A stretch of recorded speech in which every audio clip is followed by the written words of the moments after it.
Emily's hands trembled violently as she stared at the foreclosure notice. 3 days. She had just 3 days before she and her 7-year-old daughter would be homeless.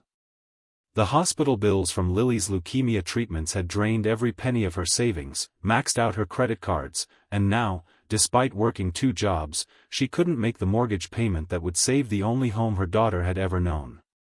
Outside, thunder cracked as rain pelted the windows, mirroring the storm raging inside her. Her phone buzzed, a reminder about tomorrow's blind date she'd reluctantly agreed to. What did dating matter now when her entire world was collapsing? "Mommy, are we going to be okay?" Lily's small voice came from the doorway, her thin frame swallowed by unicorn pajamas, clutching the stuffed rabbit that had accompanied her through countless chemotherapy sessions. The sight of her daughter, finally in remission but still so fragile, made Emily's heart constrict painfully. What could she possibly say? That they might be sleeping in their car by the weekend? That all her desperate attempts to provide stability had failed? "We're fighters, remember?" Emily whispered, pulling Lily into her arms while hiding the notice behind her back. But as she held her daughter, a terrible realization dawned: she was down to her last option. Tomorrow's blind date with the mysterious Jack might be more than just an inconvenience, it might be the networking opportunity that could save them. Her friend had promised this man had connections. What Emily couldn't know was that Jack wasn't just connected, he was Alexander Kane, the notoriously private tech billionaire who disguised himself as an ordinary man on every first date, determined to find someone who wanted him for more than his fortune. If you're connecting with this story already, hit that like button and let me know in the comments if you've ever had to hide your struggles from someone you love. Alexander adjusted his carefully selected second-hand watch, a stark contrast to the limited edition timepiece that usually adorned his wrist. His reflection in the coffee shop window showed a man virtually unrecognizable from the one who graced business magazines. Gone were the tailored suits and the confident posture of a man who commanded boardrooms. Instead, he wore jeans with a subtle wear pattern and a simple button-down shirt. His hair was styled differently, and he'd grown a short beard that fundamentally changed his appearance. "Table for Walker?" he asked the hostess, using his middle name as he always did for these encounters. "She's already here," the hostess replied, pointing to a woman in the corner. Alexander's practiced gaze took in everything about Emily Winters in seconds: the way she nervously checked her phone, the slight tremor in her hand as she tucked a strand of long blonde hair behind her ear, the worn edges of her purse that suggested it was her only one, the dark circles under her eyes that makeup couldn't fully conceal. Something about her immediately struck him as different from his previous dates. There was no impatient checking of the time, no scrutinizing of his clothes as he approached. "Jack?" she asked with a smile that transformed her face, those blue eyes lighting up with a warmth that caught him off guard. "That's me," he lied smoothly, extending his hand. When their fingers touched, he felt an unexpected jolt of connection that momentarily made him forget his rehearsed backstory. The first hour passed in a blur of conversation that flowed with surprising ease. Emily spoke passionately about her job as a kindergarten teacher, her voice softening when she mentioned her daughter. Alexander found himself genuinely interested, not just performing interest as he usually did. "So what exactly do you do in tech?" Emily asked, stirring her coffee. "Troubleshooting," he answered vaguely, the response practiced to deflect deeper questions. "Nothing exciting. What about your daughter's father? Is he in the picture?"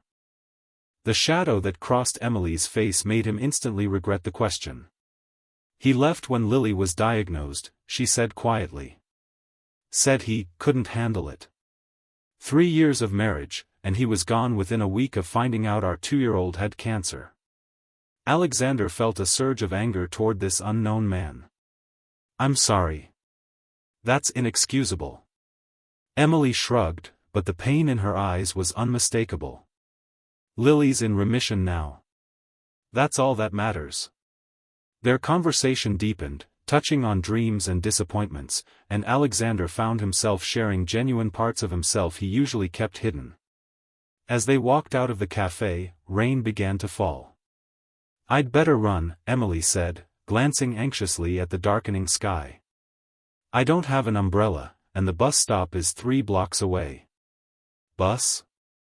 I can drive you, Alexander offered, forgetting his usual carefully constructed narrative of financial limitation. That would be amazing, Emily said with such genuine relief that Alexander felt a twinge of guilt about his deception. As they approached his car, a modest sedan he kept specifically for these dates rather than his usual luxury vehicles, he noticed Emily checking her phone, her expression shifting to one of panic. Everything okay? He asked. Emily hesitated before answering. My babysitter needs to leave early.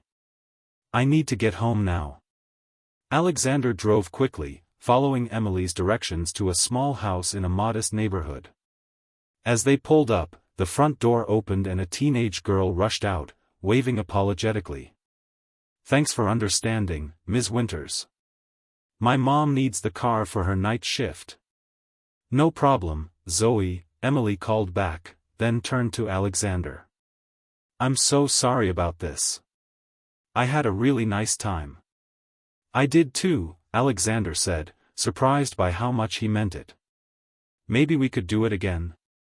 Emily's smile seemed to brighten the rainy day. I'd like that. As she turned to go, a piece of paper fell from her purse. Alexander picked it up, his eyes widening as he recognized a foreclosure notice. Before he could say anything, Emily snatched it back, her face flushing with embarrassment. It's nothing, she said quickly. Just a mix-up with the bank. But Alexander had seen the amount and the deadline. 3 days. As Emily hurried inside, he sat in his car, staring at her home, the home she was about to lose. For the first time in years, his carefully constructed dating experiment felt not just dishonest but cruel. Can you believe what Alexander just discovered? Drop a comment with what you think he should do next. The next morning, Emily sat at her kitchen table, calculator in hand, desperately trying to make impossible numbers work. $50,000 might as well have been 50 million, it was equally beyond her reach. A knock at the door startled her. Opening it, she found a delivery man holding a large envelope. Emily Winters, he confirmed. Yes? Sign here, please. Inside the envelope, Emily found documents from the bank stating her mortgage had been brought current by an anonymous donor. A smaller envelope contained a note, everyone needs help sometimes.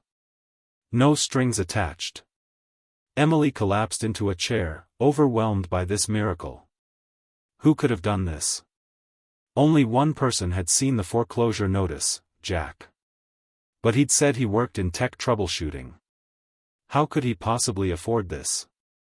Unless, he wasn't who he claimed to be.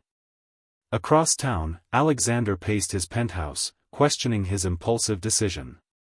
He'd instructed his financial team to handle the payment anonymously, but he knew Emily was smart. She would connect the dots eventually. For the first time, his wealth felt like a barrier rather than a shield. He had genuinely enjoyed their conversation, felt a connection he hadn't experienced in years. But now he'd complicated everything with his intervention. His phone rang, his assistant reminding him about the board meeting in 30 minutes. The real world intruding on thoughts of Emily. Alexander straightened his tie, slipping back into the persona of Alexander Kane, tech mogul and corporate shark, trying to push thoughts of warm blue eyes and genuine laughter from his mind. The board meeting dragged on interminably, with CFO Victor Hargrove presenting quarterly reports with his usual barely concealed ambition. Alexander had always been wary of Victor, the man had made it clear on numerous occasions that he believed he should be running the company. And finally, Victor said with a thin smile, I've taken the liberty of preparing an analysis of potential acquisition targets that could strengthen our market position. Alexander's attention sharpened as Victor mentioned a small educational technology startup that created innovative learning platforms for children with special needs or medical conditions that kept them from attending school regularly. Winter's Educational Innovations, Victor continued.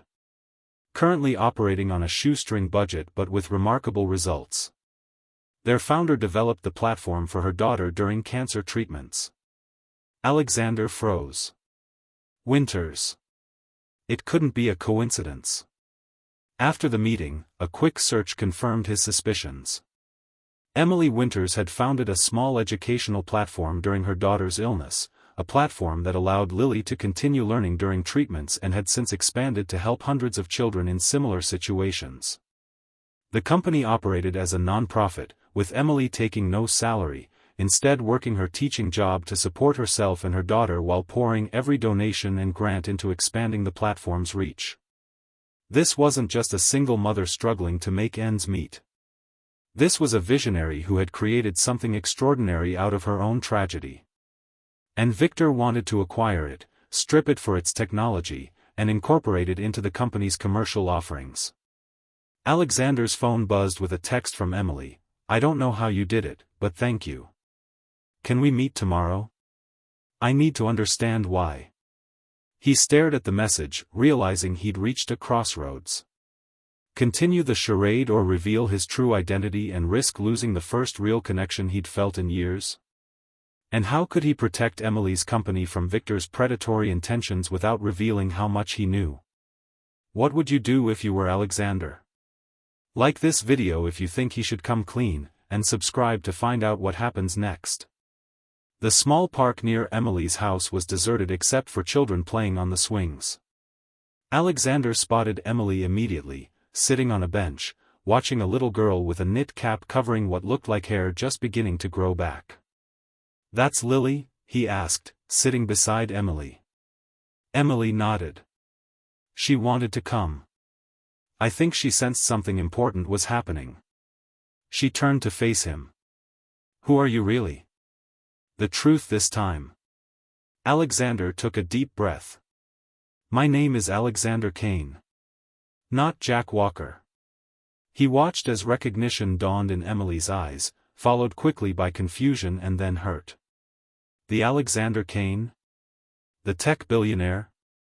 "Yes." "Why the deception? Was this some kind of joke to you? Poor single mom makes amusing date story?" "No," Alexander said quickly. "It's something I've done with every first date for the past 3 years. I pretend to be someone of modest means to see if people are interested in me rather than my wealth." Emily's laugh was bitter. "And I passed your little test by being desperate enough to need financial help? How generous of you to bestow charity on the struggling single mother. That's not. Did you know about my company too? Is that why you really helped? Some kind of corporate takeover strategy?" Alexander froze. "Your company?" "I only learned about Winter's educational innovations yesterday, after I'd already paid your mortgage." Emily's eyes narrowed. "I don't believe you." "I understand your skepticism," Alexander said. "But I swear, when I saw that foreclosure notice, I acted on impulse. It had nothing to do with business. Why should I believe anything you say? Our entire interaction has been based on lies." "Not everything," Alexander said quietly. "Not the way I felt talking to you. That was real." Lily ran over before Emily could respond. "Mom, can I have ice cream? The truck is here." Emily forced a smile. "Sure, sweetie." As Lily ran toward the ice cream truck, Emily turned back to Alexander. "I need time to process this." "I understand. But there's something you should know. My company, specifically my CFO, is interested in acquiring your educational platform." Emily stiffened. "It's not for sale. That platform helps children who need it most. I won't let it become some corporate asset stripped for parts." "I agree with you," Alexander said. "And I want to help protect it." "Why would you do that?" "Because I believe in what you've built. And because I'd like a chance to show you who I really am, not just what I own." The conflict in Emily's eyes was apparent as Lily returned with her ice cream. The little girl studied Alexander curiously. "Are you Mom's friend?" she asked.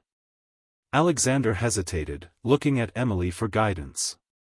We're still figuring that out, Emily answered for him. Well, I think you should be, Lily declared with a child's simple certainty. Mom smiles more when she talks about you. Emily blushed. Lily. It's true. And you said he was funny and nice and... Okay, that's enough ice cream enthusiasm, Emily interrupted, mortified. Alexander couldn't help smiling. I think your mom is pretty amazing too, he told Lily. The child nodded seriously. She is. She made my learning game when I was sick so I wouldn't fall behind. Now lots of kids use it. I've heard about that, Alexander said. It sounds incredible. It is. Mom works on it every night after I go to bed. Emily's phone rang, interrupting the conversation. Her expression grew increasingly concerned as she listened. I understand, she said finally. Thank you for the warning. She hung up, face pale. That was my friend on the board of my nonprofit. Someone's making moves to take over Winter's educational innovations. They're approaching our donors and board members. Her eyes met Alexander's accusingly. Your CFO works fast. Victor's acting without my authorization, Alexander said firmly. But I can stop him. How convenient, Emily said, standing. First you save my house, now you'll save my company. What will I owe you for these generous services? Nothing. I do it because it's right. Right would have been being honest from the beginning. As Emily gathered Lily to leave, Alexander realized he was about to lose something precious before it had really begun. Emily, wait. I've spent 3 years hiding behind a false identity because I was afraid of being wanted only for my money. But you've shown me that real connection means being vulnerable, being honest. I wasn't brave enough to do that. You were always real with me, even when it was difficult. I'd like a chance to be real with you too. Emily hesitated, clearly torn. I need to focus on saving my company right now. Let me help. No strings attached. After that, if you never want to see me again, I'll respect that. The conflict in Emily's eyes was apparent as she looked between Alexander and Lily. Finally, she nodded once. To save the platform. That's all. As they parted ways, neither noticed the photographer discreetly capturing their interaction from a nearby car, or recognized the driver as Victor Hargrove's personal assistant. This situation is getting intense. If you're enjoying this story, smash that like button and subscribe so you don't miss what happens next. The headline splashed across business news websites the next morning: Tech billionaire Alexander Kane's secret romance with acquisition target founder. Beneath it, photos of Alexander, Emily, and Lily in the park. Emily's phone hadn't stopped ringing since 6 a.m., board members, parents who used her platform, reporters. The implication was clear: she was sleeping with Alexander Kane to secure a lucrative buyout while publicly claiming to protect the nonprofit's mission. At Kane Technologies, Alexander slammed his office door so hard the glass wall shuddered. Get Victor in here. Now. His assistant scurried away as Alexander stared at the article on his screen. The damage was calculated and comprehensive. Victor had not only exposed Alexander's interest in Emily but had poisoned the well, making any defense of Winter's educational innovations appear self-serving and any denial of a relationship seem like damage control. Victor sauntered in minutes later, his expression a practiced mask of concern. Unfortunate situation with the press, Alexander. I've already drafted a statement distancing the company from your personal entanglements. Cut the act, Alexander snapped. We both know you orchestrated this.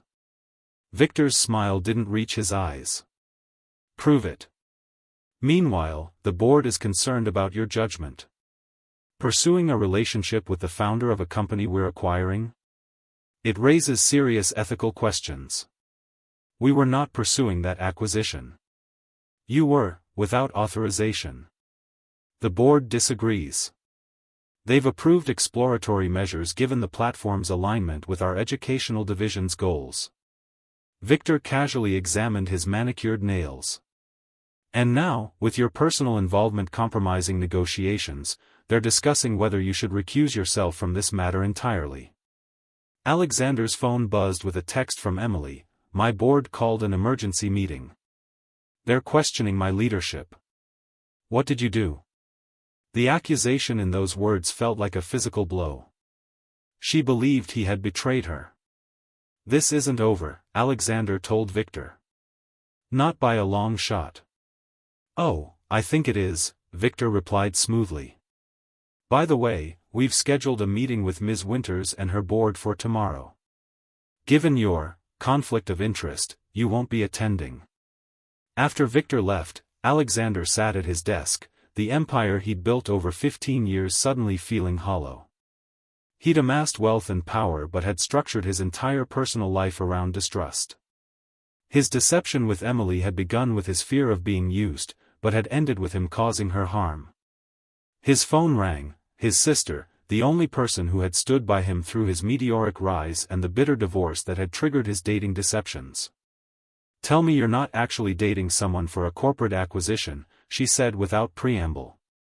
It's Victor's hit job, Alexander explained, then found himself pouring out the whole story, meeting Emily, paying her mortgage, discovering her company, and now watching Victor use their connection to destroy her reputation and take over her platform. You really care about her, his sister said softly when he finished. I do.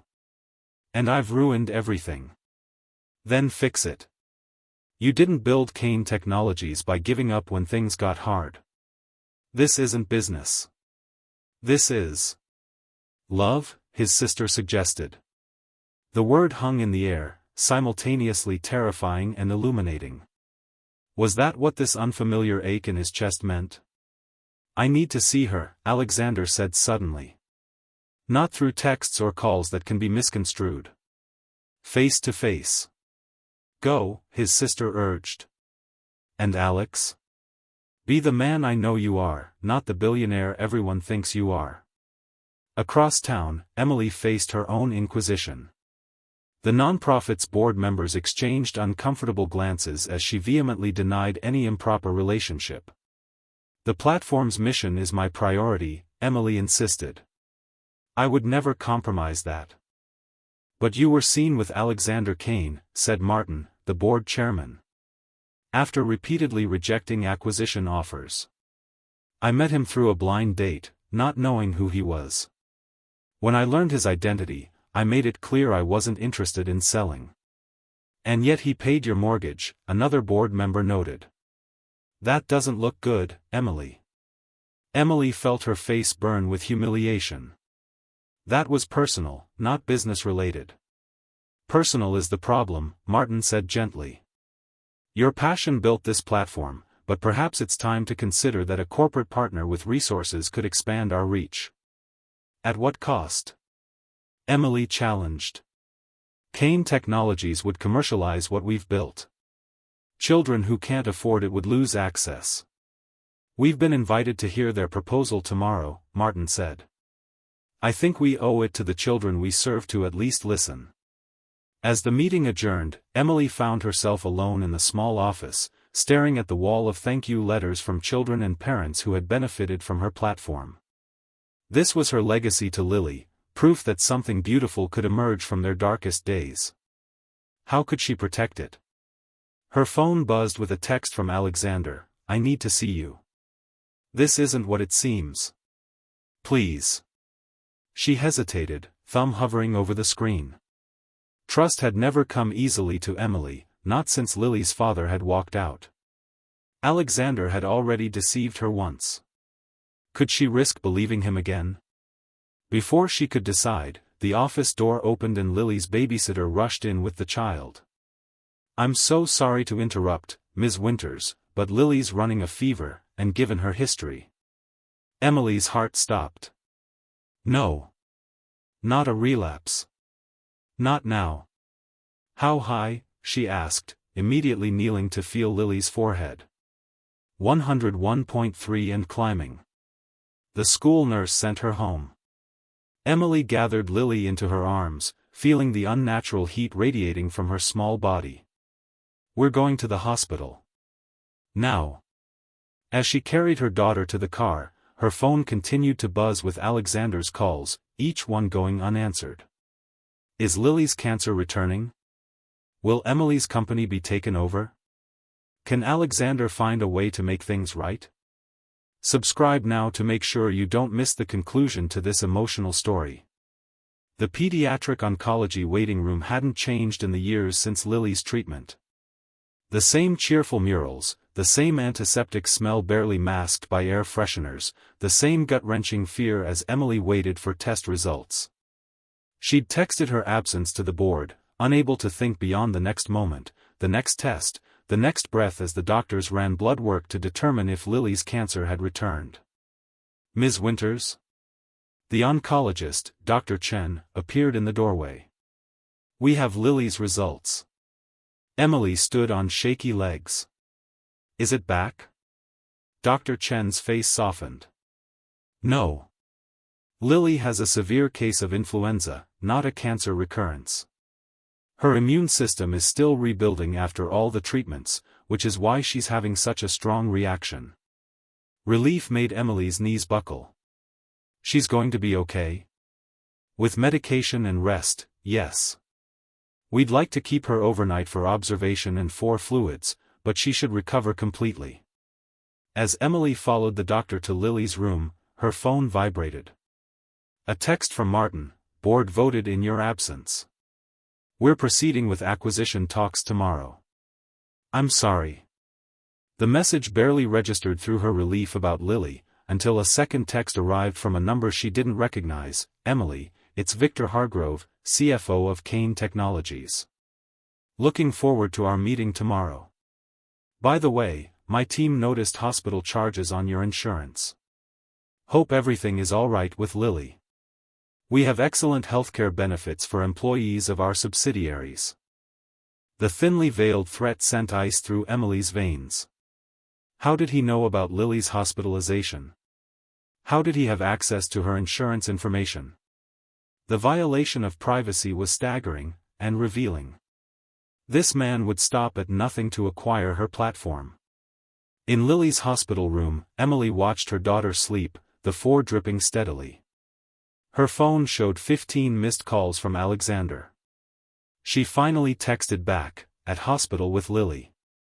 Not cancer, just flu. Your CFO somehow knows. Leave us alone." Within minutes, her phone rang. Against her better judgment, she answered. "Emily," Alexander's voice was ragged. "I just saw your message. Is Lily okay?" "She will be. No thanks to your company's invasion of our privacy." "What are you talking about?" "Victor Hargrove somehow accessed my insurance information. He knows Lily is hospitalized." The silence on the other end was deadly. When Alexander spoke again, his voice had changed, becoming cold and precise. "I'll handle this. Which hospital are you at?" "That's not." "Please, Emily. Let me help. One last time." Something in his tone made her give him the information before ending the call. An hour later, a delivery arrived at Lily's room, a basket of Lily's favorite snacks and drinks. How did he know? A soft blanket, and a note, for the bravest girl and her incredible mother. "Rest and recover. The rest is being handled." Emily stared at the gift, torn between gratitude and suspicion. Across the city, Alexander Kane walked into the emergency board meeting he'd called, Victor Hargrove's personnel file and laptop in hand. "Gentlemen, ladies," he addressed the surprised board members. "I apologize for the late hour, but we have a serious situation involving corporate espionage, illegal access to private medical information, and attempted hostile takeover from within our ranks." Victor stood, blustering. "This is ridiculous. You're trying to distract from your own conflict of interest." "Sit down, Victor," Alexander said quietly.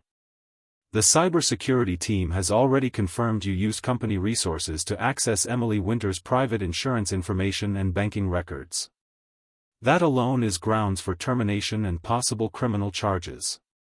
The board members muttered among themselves as Alexander laid out the evidence: Victor's unauthorized pursuit of Winter's educational innovations, the planted story about Alexander's relationship with Emily, the surveillance of their meeting in the park. Ms. Winters created something extraordinary, Alexander continued. Not a commercial product, but a lifeline for children like her daughter, who fought cancer for years and is now hospitalized with complications. Victor saw an opportunity to acquire valuable technology cheaply by destroying both my reputation and hers. Is this true, Victor? Asked the board chairwoman. Victor's facade cracked. Kane Technologies exists to make profit, not charity cases. Her little platform would be worth millions properly monetized. If Alexander isn't willing to make the hard business decisions because he's thinking with his. That's enough, the chairwoman interrupted. Victor, please wait outside while the board discusses this matter. After Victor was escorted out, Alexander turned to the board. I believe Kane Technologies should support Winter's educational innovations, not by acquiring it, but through a substantial charitable foundation grant that expands its reach while preserving its mission and independence. That's quite a reversal from our usual acquisition strategy, one board member noted. Sometimes the right business decision isn't about ownership, Alexander replied. It's about aligning with something valuable and supporting its growth. I'm putting $50 million of my personal funds into this foundation as well. By dawn, the board had unanimously approved Alexander's proposal and accepted his recommendation for Victor's termination. As he left the building, exhaustion hit him like a physical blow. He'd won the corporate battle, but what about Emily? The trust he'd destroyed might never be rebuilt. At the hospital, Emily woke to find Lily's fever broken and the child sitting up, examining her new blanket. Mom, look! It's so soft, Lily exclaimed. The card says it's from Mr. Alexander. Is he your boyfriend? No, sweetheart. He's just a friend who wanted to help. I like him, Lily declared. He doesn't look at me weird because I don't have all my hair back yet. Emily smiled despite herself. Children had such clear perceptions sometimes. A nurse entered, carrying a tablet. Ms. Winters? There's some news I thought you might want to see. She handed Emily the tablet, open to a business news site. The headline made her gasp. Kane Technologies announces $50 million grant to Winters Educational Innovations, CFO terminated for ethics violations. The article detailed Alexander's emergency board meeting, Victor's attempted hostile takeover, and the creation of a new foundation to support and expand Emily's platform while guaranteeing its independence and mission to help children with medical needs. Mom? What's wrong? Why are you crying? Emily wiped her eyes. Sometimes people surprise you, Lily. In good ways. Like when I thought my cancer was back but it was just the flu. Emily hugged her daughter carefully around the fore. Exactly like that. Her phone buzzed with a text from Alexander, it's done. Your company is safe. I hope Lily feels better soon. I won't bother you again unless you want me to. Emily stared at the message for a long time before responding, thank you. For everything. Lily and I are being discharged this afternoon. Maybe you could stop by? We both have some things to say to you. If you've enjoyed this emotional journey, please like and subscribe. Let me know in the comments if you believe in second chances, both in love and in life. The knock on Emily's door came precisely at the time they had agreed upon. Alexander stood on her porch looking nothing like the billionaire from magazine covers or the fake Jack from their first date. He wore simple jeans and a sweater, his hair unstyled, dark circles under his eyes suggesting he hadn't slept. You look terrible, Emily said, surprisingly relieved to see him. Corporate takeover defenses and hospital vigils will do that, he replied with a tentative smile. How's Lily? Much better. The fever's gone completely. She's resting on the couch, very excited about her visitor. Alexander followed Emily inside, where Lily was nestled in her new blanket, watching cartoons. "Mr. Alexander," she exclaimed. "Mom said you saved my learning game." "Your mom built something amazing," Alexander replied, sitting carefully on the edge of the couch. "I just helped keep it safe. Mom said you pretended to be poor because you were afraid people only liked you for your money," Lily continued with a child's directness. "That's silly. People should like you because you're nice and you help people and you make Mom smile." "Lily," Emily interjected, mortified. "Why don't you go get the thank you card you made?" After Lily left, an awkward silence fell between them. "I'm sorry," they both said simultaneously, then laughed. "You first," Emily offered. "I'm sorry for the deception," Alexander said. "Not just the date, but everything that followed. Victor went rogue, but he was my responsibility. I should have seen what he was planning. And I'm sorry I immediately assumed the worst of you," Emily replied. "After Lily's father left, I built walls to protect us both. I was so quick to believe you'd betrayed me because it confirmed what I already believed, that people leave, that they can't be trusted." "We're quite a pair," Alexander observed. "Both so afraid of being hurt that we couldn't recognize something genuine." Emily moved to sit beside him. "What happens now? You've saved my home, protected my company, created a foundation. I can never repay any of that." "I don't want repayment," Alexander said quietly. "I just want a chance to start over. Honestly this time." He extended his hand formally. "Hello, I'm Alexander Kane. I run a technology company. I have more money than I know what to do with. I'm terrible at relationships because I don't trust easily, and I think you're the most extraordinary woman I've ever met." Emily took his hand, feeling the same spark she'd felt on their first meeting. "I'm Emily Winters. I'm a kindergarten teacher with a non-profit educational platform. I'm raising a cancer survivor. I'm equally terrible at relationships because I expect everyone to leave, and I think you might be worth the risk of being hurt again." Their hands remained clasped as Lily returned with her card, climbing between them on the couch. "Does this mean you're going to be around more, Mr. Alexander?" Alexander looked at Emily, the question in his eyes. "I think it does," Emily answered for both of them. "Good," Lily declared. "Because Mom needs someone who makes her happy. And I need someone to help me build a robot for the science fair." Alexander laughed. "I think I can manage both of those assignments." 6 months later, Alexander stood in the back of a crowded auditorium, watching Emily unveil the expanded Winters Educational Innovations platform, now reaching 10 times as many children as before. The foundation had preserved the nonprofit mission while providing the resources to grow exponentially. On stage beside Emily stood Lily, her hair fully regrown, proudly demonstrating the features she had helped design. In Alexander's pocket sat a small velvet box. Tonight, after Lily went to bed, he planned to ask Emily to marry him, not with an ostentatious diamond that showcased his wealth, but with a simple sapphire that matched her eyes, set in a band engraved with the words that had become their private motto, "Real, not perfect." As Emily concluded her presentation to thunderous applause, her eyes found his in the crowd. The smile they exchanged held all the promise of their future, one built on truth, trust, and the understanding that sometimes the greatest wealth isn't measured in dollars but in the courage to be vulnerable with someone who sees you for exactly who you are. If this story touched your heart, please like, subscribe, and share it with someone who needs to be reminded that authenticity is the true path to connection. Real love doesn't require perfection, just the bravery to be genuinely yourself.